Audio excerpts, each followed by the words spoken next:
కామధేను లాంటి కాళేశ్వరాన్ని విఫల ప్రాజెక్టుగా చూపే ప్రభుత్వ యత్నాన్ని దుష్ప్రచారాన్ని తిప్పికొడతామన్న బీఆర్ఎస్ ఇవాళ మేడిగడ్డ అన్నారం ఆనకట్టలను సందర్శించనుంది.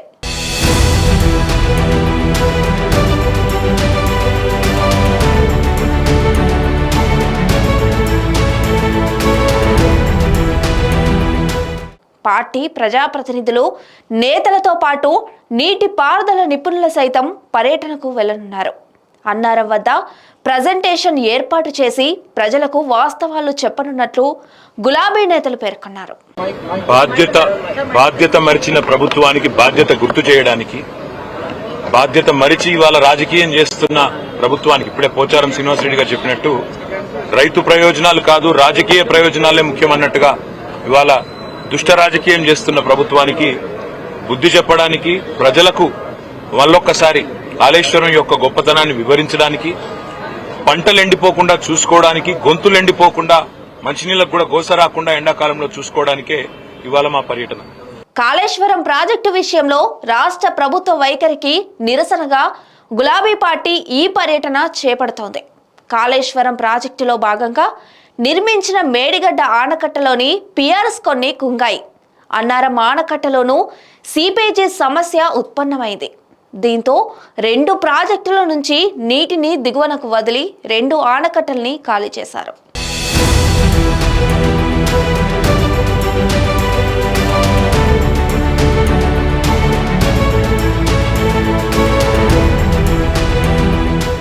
ఆనకట్టలో నీరు నిల్వ చేస్తే ప్రమాదమని ఎన్డీఎస్ఏతో పాటు నిపుణులు చెప్పారని, మేడిగడ్డ అన్నారంలో నీరు నిల్వ చేసే పరిస్థితి లేదని రాష్ట్ర ప్రభుత్వం అంటోంది. ప్రస్తుతం అక్కడ పరీక్షలు కొనసాగుతుండగా ఎన్డీఎస్ఏ సిఫార్సుల ప్రకారమే తాము తదుపరి కార్యాచరణ చేపడతామని నీటిపారుదల శాఖ మంత్రి ఉత్తమ్ కుమార్ రెడ్డి ప్రకటించారు. రాష్ట్ర ప్రభుత్వ వాదనతో భారత రాష్ట్ర సమితి విభేదిస్తోంది. మేడిగడ్డ ఆనకట్టలో కొన్ని పిల్లర్స్ మాత్రమే కుంగాయని, ప్రభుత్వం మాత్రం మొత్తం కాళేశ్వరం ప్రాజెక్టును విఫలమైనదిగా చూపే ప్రయత్నం చేస్తుందని ఆరోపిస్తోంది. దెబ్బతిన్న ప్రాంతాల్లో మరమ్మతులు చేయాల్సింది పోయి ఆనకట్ట మొత్తం కొట్టుకుపోవాలన్న కుట్రపూరిత వైఖరితో వ్యవహరిస్తుందని అంటోంది. త్వరలోనే తాము మేడిగడ్డ సందర్శిస్తామని, కాంగ్రెస్ పార్టీ బండారం బయట పెడతామని గులాబీ అధినేత కేసీఆర్ నల్గొండ సభలో ప్రకటించారు. కాళేశ్వరం ప్రాజెక్టులో 3 బరాజులు, 15 రిజర్వాయర్లు, 21 పంపింగ్ స్టేషన్లు, దాదాపు 1500-1600 కిలోమీటర్ల ప్రవాహ కాలువలు, 270 కిలోమీటర్ల సొరంగ మార్గం, ఇదంతా కలిపితే కాళేశ్వరం. ఇవాళ మా ప్రయాణం మొట్టమొదటిగా ఈరోజు మేడిగడ్డ, తర్వాత అన్నారం పోతా ఉన్నాం. తదనంతరం రాబోయే రోజుల్లో అన్ని రిజర్వాయర్లు కూడా సందర్శిస్తాము, అన్ని చోట్లకు కూడా పోతాము. ఇది మొదటిది మాత్రమే, ఇవాళ పర్యటన మొదటి భాగం మాత్రమే. ప్రభుత్వం తన బాధ్యత మర్చిపోయింది. ఇవాళ వర్షాకాలం లోపల రిపేర్లు చేసి అక్కడేమన్నా సమస్య ఉంటే, సాంకేతిక సమస్య ఉంటే దాన్ని నివారించి రైతులకు నీళ్లు ఇవ్వాల్సిన ప్రభుత్వం బాధ్యత మరిచి మళ్ళొక్కసారి తెలంగాణను ఎడారిగా చేసే ప్రయత్నం ఏదైతే చేస్తున్నదో, దశాబ్దాలు తన పరిపాలనతో కాంగ్రెస్ ఎట్లయితే గోసబుచ్చుకున్నదో తెలంగాణను, మళ్ళా అదే ప్రయత్నం ఏదైతే చేస్తున్నదో దాన్ని ప్రజల దృష్టికి, రైతుల దృష్టికి తీసుకురావడానికే మా ప్రయత్నం. ఆ ప్రకటనకు అనుగుణంగా బీఆర్ఎస్ ప్రతినిధి బృందం ఇవాళ మేడిగడ్డతో పాటు అన్నారం ఆనకట్టల వద్దకు వెళ్తోంది. అధినేత మినహా పార్టీ ప్రజాప్రతినిధులు, ముఖ్య నేతల పర్యటనలో పాల్గొనున్నారు. కొందరు విశ్రాంత ఇంజనీర్లు, నిపుణులు సైతం వారితో పాటు పర్యటించే అవకాశం ఉంది. ఇప్పటికీ కాఫర్ డ్యాం నిర్మించి నీటిని పంపుల ద్వారా ఎత్తిపోయవచ్చని, అయితే ప్రభుత్వం ఆ ప్రయత్నం చేయడం లేదని బీఆర్ఎస్ ఆరోపిస్తోంది. రాజకీయంగా తమపై ఉన్న కోపంతో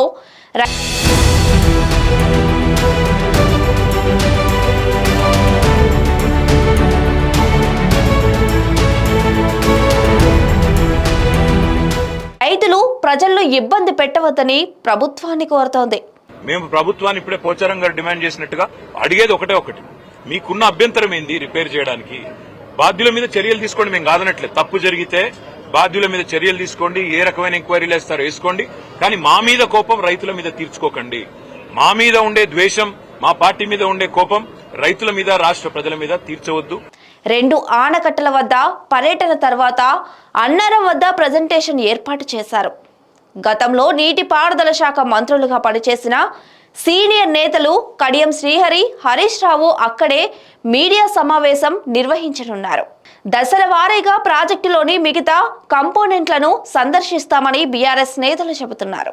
కేసీఆర్ ను బదనాం చేయాలని, రాజకీయంగా వేధించాలనుకుంటే వేధించవచ్చని, తాము మాత్రం రైతులకు నీరివ్వాలని కోరుతున్నట్లు బీఆర్ఎస్ పార్టీ కార్యనిర్వాహక అధ్యక్షుడు కేటీఆర్ తెలిపారు. ప్రభుత్వంలో ప్రతిదీ ముఖ్యమంత్రి, మంత్రులకు తెలియాలని లేదన్న ఆయన ఎక్కడైనా తప్పులు జరిగి ఉంటే జరగొచ్చని వ్యాఖ్యానించారు. నరేంద్ర మోదీ ప్రభుత్వ ఆధ్వర్యంలోని ఎన్డీఏసీ ఇచ్చిన రాజకీయ ప్రేరేపిత నివేదికను పట్టుకొని మంత్రి ఉత్తమ్ ఉదరగొడుతున్నారని మండిపడ్డ కేటీఆర్, మరి సిబిఐ, ఈడీలను ఎందుకు తప్పు పడుతున్నారని ప్రశ్నించారు.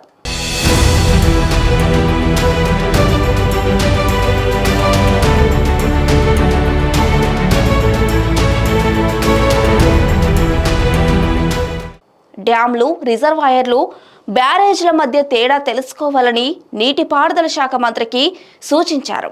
ప్రతి పనిలోనూ సమస్యలుంటాయని, వాటిని గుర్తించి ప్రభుత్వం పరిష్కరించాలి తప్ప పోటీగా మేము పాలమూరు పోతామని చెప్పడం దృష్టి మల్చడమే అని పేర్కొన్నారు. చేత కాకపోతే తప్పుకొని మాకు ఇస్తే చేసి చూపిస్తామని హరీష్ రావు వ్యాఖ్యలను గుర్తు చేశారు.